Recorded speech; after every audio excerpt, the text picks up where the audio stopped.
당신은 지금 잘 살고 있나요? 아니면 그저 버티고 있나요?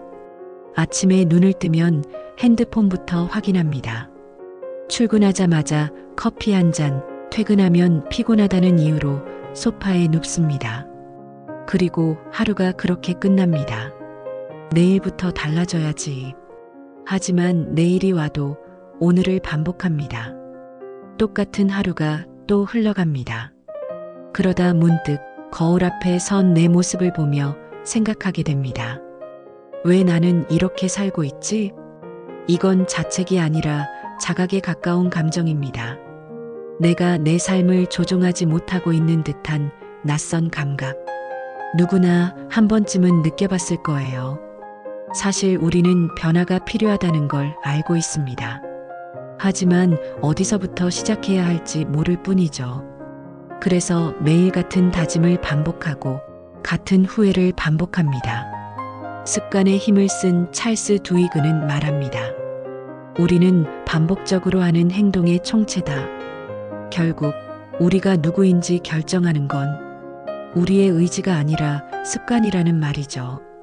하루를 지배하는 건 결심이 아니라 무의식 중에 반복되는 작은 행동입니다. 그것이 곧 습관입니다. 그리고 이 습관은 신호, 행동, 보상 세 가지 단계로 작동합니다. 예를 들어 퇴근하면 신호, 소파에 눕고 행동, 편안함을 느낍니다. 보상. 밤이 되면 신호, 핸드폰을 켜고 행동, 자극적인 정보를 보며 머리를 비웁니다. 보상. 이 구조는 반복될수록 강해지고 의식하지 않아도 자동으로 작동합니다. 그리고 어느새 우리는 그 습관을 자기 자신이라 착각합니다. 여기서 중요한 건 습관은 없애는 것이 아니라 바꾸는 것이라는 점입니다. 나쁜 습관을 없애려 애쓰는 대신 그 자리에 새로운 루틴을 넣는 것이 훨씬 현실적이고 지속 가능한 방법입니다. 예를 들어 스트레스를 받을 때마다 스마트폰을 켰다면 그 자리에 산책이나 간단한 스트레칭을 넣어보는 겁니다. 처음엔 어색하고 불편할 수 있습니다. 하지만 반복하면 뇌는 그것을 새로운 보상으로 받아들이게 됩니다.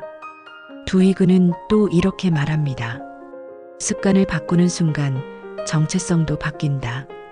결국 우리는 의지가 강한 사람이 되는 게 아니라 좋은 반복을 가진 사람이 되는 겁니다. 하루를 바꾸고 싶다면 그 시작은 거창한 목표가 아니라 하나의 작은 루틴입니다. 매일 밤 10시에 잠드는 것, 아침에 일어나자마자 물 한 잔을 마시는 것, 저녁에 10분만 조용히 걷는 것, 이런 사소한 행동 하나가 우리의 리듬을 바꾸고 삶의 균형을 회복하게 만듭니다. 습관은 생각보다 단순합니다.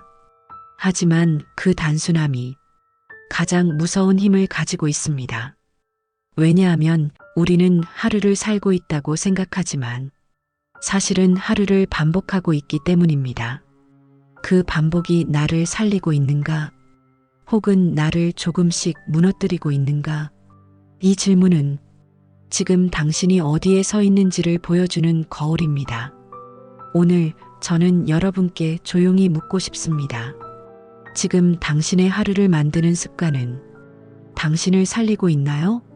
아니면 조금씩 지치게 만들고 있나요? 그리고 그 반복은 지금의 당신을 어디로 데려가고 있나요? 그 질문 앞에 솔직해질 수 있다면 변화는 이미 시작된 겁니다. 변화는 위대한 결심이 아니라 작은 실천이 쌓인 결과입니다.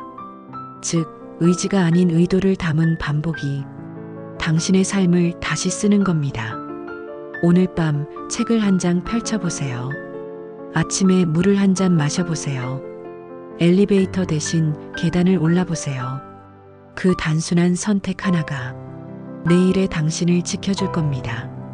그리고 결국 그 반복이 당신답게 사는 법을 되찾게 해줄 거예요.